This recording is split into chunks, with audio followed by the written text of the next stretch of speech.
हिमाचल प्रदेश में कांग्रेस सरकार के चुनावी वायदों में 10 गारंटियां थीं, जिसमें सबसे पहले नंबर की गारंटी थी ओपीएस को बहाल करना। और ओपीएस को बहाल करने के मुद्दे पर ही कहीं ना कहीं हिमाचल प्रदेश में जो कर्मचारी संगठन है उन्होंने सरकार का साथ दिया और कांग्रेस की सरकार बनाई। और सरकार ने आते ही पहले ही कैबिनेट में ओपीएस बहाली को लेकर जो है कैबिनेट की मंजूरी दी गई। लेकिन सबसे बड़ी बात थी कि इसको अब लागू करना। और पिछले कई महीनों से लगातार विपक्ष सवाल उठा रहा था कि आखिरकार ये ओपीएस कब बहाल की जाएगी। तो अब सरकार ने अपनी कैबिनेट में मंजूरी दे दी है और अब 1 अप्रैल से एनपीएस काटना के लिए जो अधिसूचना बंद कर दी है। यानी कि अब एनपीएस जो है वो कर्मचारियों का नहीं कटेगा और ओपीएस जो है वो कहीं ना कहीं बहाल कर दी गई है। सबसे बड़ी बात यह है कि इस एनपीएस में 10% जो है वो कहीं ना कहीं राशि कर्मचारियों की कटती थी और 14% जो है वो कहीं ना कहीं सरकार देती थी।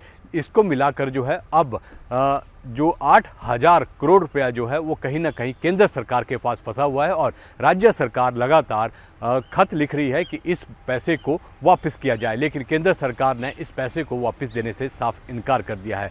लेकिन सबसे बड़ी बात यह है कि अब 1 अप्रैल से ओपीएस को बहाल करने की नोटिफिकेशन जो है वो कैबिनेट ने मंजूरी दे दी है। वहीं पर अगर बात करें तो 1,36,000 जो कर्मचारी हैं उन्हें कहीं ना कहीं इससे सीधा फ़ायदा होगा। लेकिन सबसे बड़ी बात यह है कि जो एनपीएस का पैसा है जो केंद्र सरकार के पास फंसा है उसको कैसे राज्य सरकार वापस लेगी। और सबसे बड़ी बात यह है कि जो जीपीएफ है उसको किस तरह से काटा जाएगा, इसको लेकर भी अभी तक सरकार ने ओपीएस जो है वो अधिसूचना कहीं ना कहीं जो है वो जारी नहीं किया और उसी पर माथापच्ची चल रही है। लेकिन जो चुनावी वायदा था हिमाचल सरकार का, खासकर कांग्रेस का चुनावी वायदा था, उसको कहीं ना कहीं पूरा किया गया है और इसको जो लोकसभा के चुनाव आने वाले हैं उससे भी जोड़कर देखा जा रहा है। वहीं पर कर्नाटका में भी चुनाव होने जा रहे हैं और कांग्रेस इस मुद्दे को लेकर जो है वो कर्नाटका में भी भुनाने की फिराक में है, क्योंकि जिस तरह से जो कांग्रेस की